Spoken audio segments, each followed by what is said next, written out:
Welcome to Ask Sami, where you get to ask your most pressing dating and relationship questions and get your answers directly from me.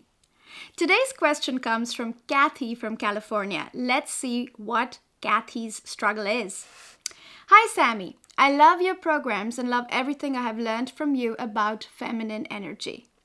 My challenge is slightly different, and I'm wondering if you can help me with it. I find it very hard to relax on a date and be my authentic self. I also find it really boring to go through the same round of questions on the first dates. Who are you? What do you do? Etc. etc. In fact, this is getting so boring that I'm dreading dating altogether and I just want to shut down. Can you please help make dating more fun for me? What a brilliant question, Cathy, and I am so confident that many women out there can relate with you.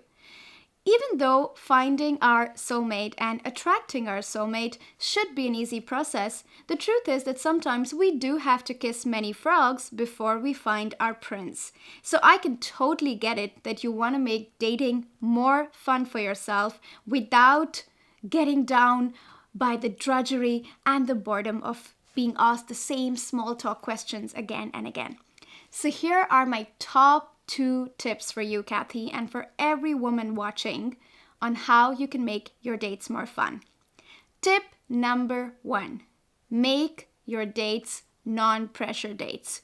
So what do I mean by non-pressure dates? These are dates where you actually don't meet men for a dinner in a 5-star with red wine and a 3-course meal, but actually go for a fun, light activity like visiting the museum together, or maybe going to the exhibition together. Now, the reason why I recommend going on such activities for your dates is because it takes away the pressure that you would normally feel on a date where you are sitting across a man and there is this interview-like feeling where both of you are the main focus for each other. And if there is silence, it feels awkward and both of you feel the pressure to constantly say something or ask something. Bottom line, a very interview-like dating scenario. So when you start going on non-pressure dates, it's going to make dating a whole lot more fun and more easy and more relaxed. And this is because you will have another activity that is going to be your main focus. So the paintings in the exhibition and the exhibits in the museum are going to be your main focus.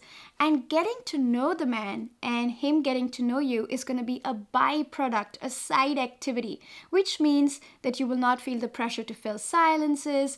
You will not feel the pressure to constantly ask each other job-like, interview-like questions. And even if the date doesn't work out and you find that both of you are not a good match, you at least did something productive and had a good time anyway. So start going for more non-pressure dates.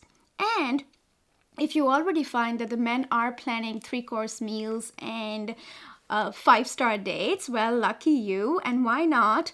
What you can still do is once the meal is over, you can offer the guy, hey, how do you feel about taking a walk? Or how do you feel about just getting some fresh air?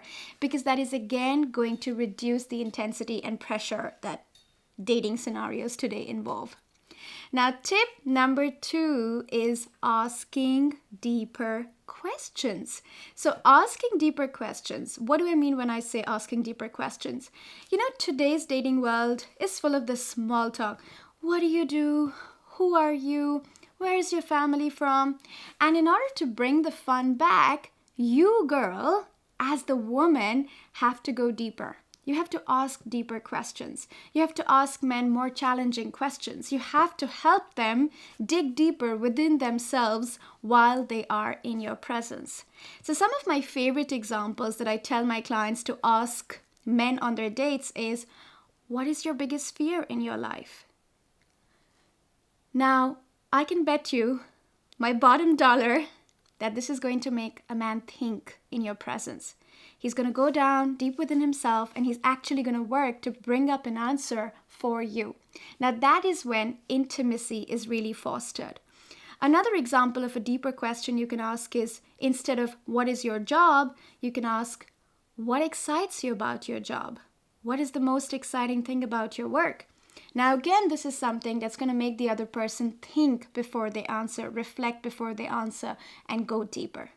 So this is how you make dating more fun. You make it less, you make your dates less pressured by choosing environments where you can do another activity in the presence of a man, and by going deeper yourself. So if the small talk is pissing you off, it's time to choose deeper questions you can bring to the dating scenario. And I promise you, this is going to make men think in your presence and help you separate yourself from the crowd of women asking all the same small talk, boring questions. I hope this helps you, Cathy, and I look forward to helping all of you in another episode of Ask Sami.